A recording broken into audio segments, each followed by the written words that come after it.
About free radical substitution, which is a mechanism that all of you need to know, standard level and higher level. So free radical substitution is when you start with an alkane and you substitute one of the hydrogens for an halogen. Okay, and that halogen is usually chlorine, can be any of the other halogens as well, but we're going to go with chlorine for the sake of argument here. Now the first step in free radical substitution is the production of a halogen radical, and that is a process known as homolytic fission. So if we start out with our chlorine molecule, Cl2, and we expose it to UV light, the UV light has enough energy to break the bond between the chlorine atoms and turn them into free radicals. Okay, these free radicals have an unbonded electron. They have the number of electrons that the chlorine atom has, but with an empty space, which makes them incredibly reactive. So this is the initiation step.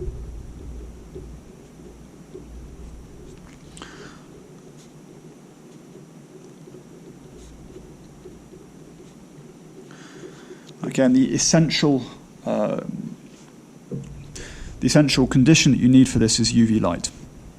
Once you've got the free radical is then able to react with our alkane molecule, even though the alkane is very unreactive. Alkanes are unreactive because of the strength of their bonds and the lack of polarity in their bonds. So normally it's very difficult to get the alkanes to do anything at all. But if you have a free radical, they are reactive enough to start a reaction with the alkane. So the next steps are known as propagation steps. And what happens here is the free radical will enable the alkane to undergo a reaction. So if I use just methane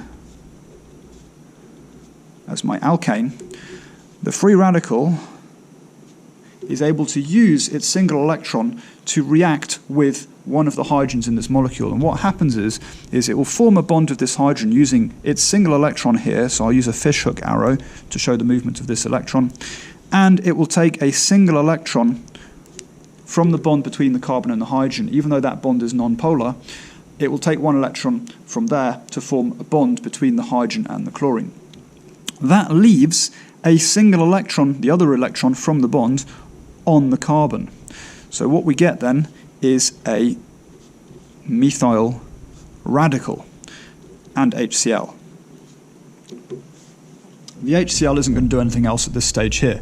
However, that methyl radical is now very reactive. It's got an unbonded electron on the carbon, and it's going to want to go off and react with something else. Now, among the things that it can react with is another chlorine molecule. So if we take that methyl radical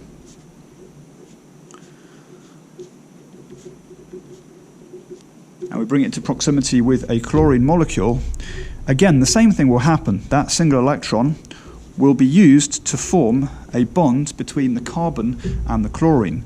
And in this case, it's taking the electron out of the bond. We are going to be leaving a single electron on the other chlorine. So we now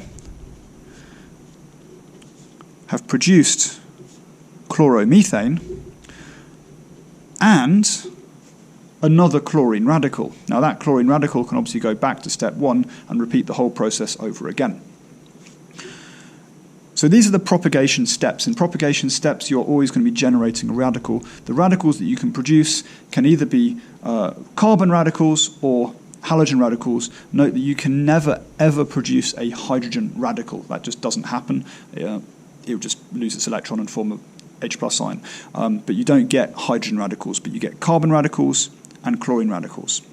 This process will then continue, and it will continue until the moment when two radicals meet, which is our termination step.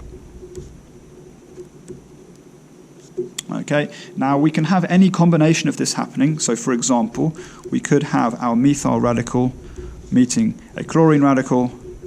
Obviously they both have an unbonded electron. They can join together to form chloromethane. You could have two chlorines meeting to reform a chlorine molecule, or you could even have two methyl radicals meeting to form an ethane molecule. Okay, so these are all possible termination steps. And you could even continue even further because there's nothing to stop this ethane molecule undergoing the free radical substitution up here in the propagation. And so you can even end up with ethyl radicals, which could then potentially meet to make butane molecules, or maybe they could meet a methyl radical and make a propane molecule. So you can get lots of different sized molecules by this process. It's a completely random process. You can substitute additional hydrogens, so these other hydrogens that haven't been substituted yet could be substituted as well.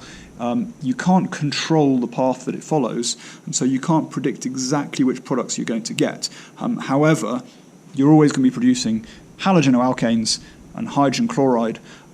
You will never be producing hydrogen radicals, so hydrogen molecules, H2, is impossible to get. You can never obtain H2 molecules.